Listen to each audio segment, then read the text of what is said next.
So while we're walking to Rachel's house, I will tell you a little bit about where we are. This is Gateview Avenue, as you can see, and we are on what the Navy has designated as Site 12, one of its cleanup areas. I believe there are upwards into the 30s of Navy designated cleanup areas, environmental remediation areas or exclusion zones surrounded with green fence like this. However, Navy this is a bit of a misnomer.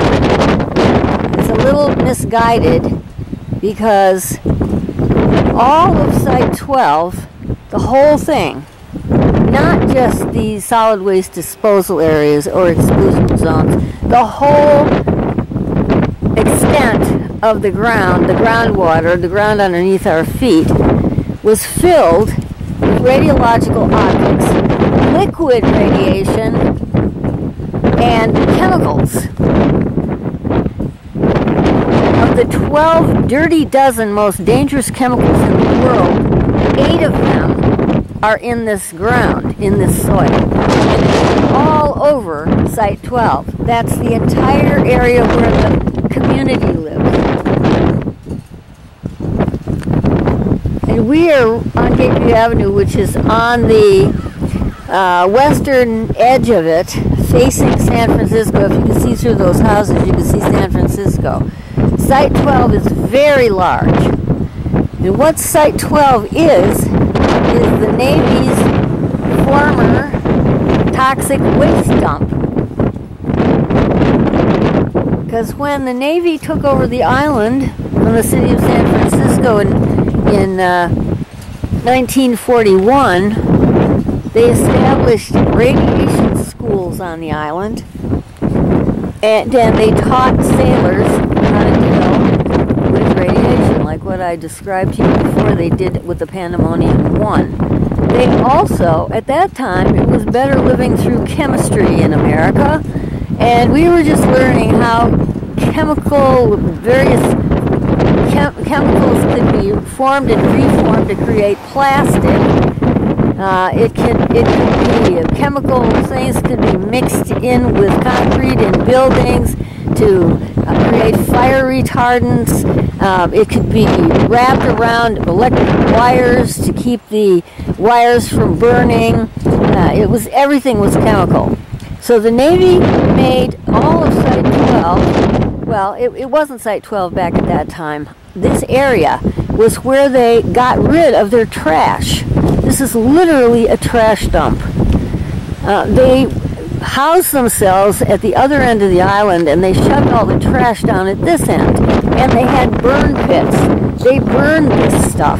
They were, and when you burn materials, it was electric wires, it was cans, it was bottles, it was clothing, it was everything that the Navy used was dumped in this soil.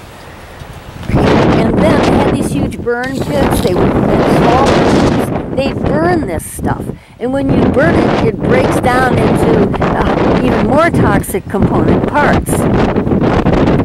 Then they had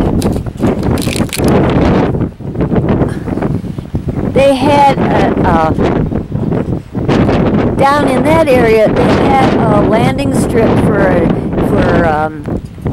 airplanes, and they dumped a bunch of stuff at the end of that landing strip. And that's all inside this West Side Solid Waste Disposal area, down further from the camera. On this end, they had possibly underground storage tanks with fuel, petroleum in them, because the reason for this road closed ahead and all these signs are that on the other side of that sign is a big arsenic plume under the ground. That is arsenic, which is a breakdown product of something called total petroleum hydrocarbon. Very old petroleum, probably from underground fuel storage tanks for either airplanes or cars. And the Navy is quite open about the fact that there's a huge arsenic plume, which means it's all spread out in the groundwater, probably diffusing out in the air just behind that gate. So when Rachel was living here, she was living across the street from that. And it hadn't been identified, located, and found yet. It was sitting there, and the arsenic was coming up out of the ground, because remember I said it's very old petroleum breakdown product, which means the petroleum has been there for a long, long time. And it's diffusing up out of the ground. Now, the EPA and the Navy are more worried about how it will affect the wildlife and the fish and the benthic organisms in the water than they are about how it will affect people. I'm more concerned about how it affects people, and I'm more concerned about how it affected Rachel when she walked out of her house. And that's her house right there. 1310. Actually, she lived in 1310B. So let's go down here and get the front of Rachel's house. Spend some time finding it, right, Rachel? So I gotta make sure I get the right house here. Now, I don't know if she came out of her front door to go to school or if she walked out her back door. But I hope the people who live here now aren't going to get all bent out of shape when I video 1310B, which is Rachel's house right here. Back when she lived here her family came in the late 90s and left just before the island was decommissioned. The Navy decommissioned the island, meaning they decided they weren't going to keep the island as a naval base anymore. Decommissioned it. You see how close that arsenic plume is to the front of Rachel's house, former house. And we're going to walk around. It's a sidewalk here. I don't know which way she went to school. She probably just walked through the yard. I don't think I have that. Do I have that advantage? Somebody gonna chase me off? Let's see. So she walked down the sidewalk. She was walking very close to that arsenic plume. Now Rachel has some ill effects. She's had some illnesses that can be directly traced to some of the stuff on this island. Alright, let's assume that she walks across this grass. She was a kid, she would have walked across the grass. Now keep in mind, you don't know what all manner of chemicals and radiation there is down there. Because the Navy has only recently admitted that there are radiological objects and chemical contaminants underneath the grass and underneath these houses. Before that, they were claiming they were all contained in the exclusion zones behind the green fences. But some really good reporters came out to Treasure Island, dug in the ground, and found radioactive objects down there. And the California Department of Public Health was alerted, and the Navy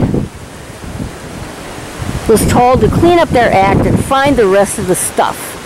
And since that time, they have found 700 radiological objects under the soil. That was in 2012. 700 as of last month.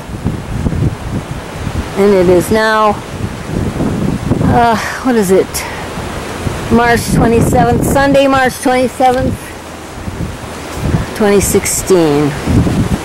This is the back of Rachel's house. I know that because of the two, what do you call those things up there? Dishes up on that roof. One of those was her bedroom window. She'll let me know which one it was. So then there's this nifty little sidewalk here. See how close we are to that radiation zone over there. See the yellow triangles?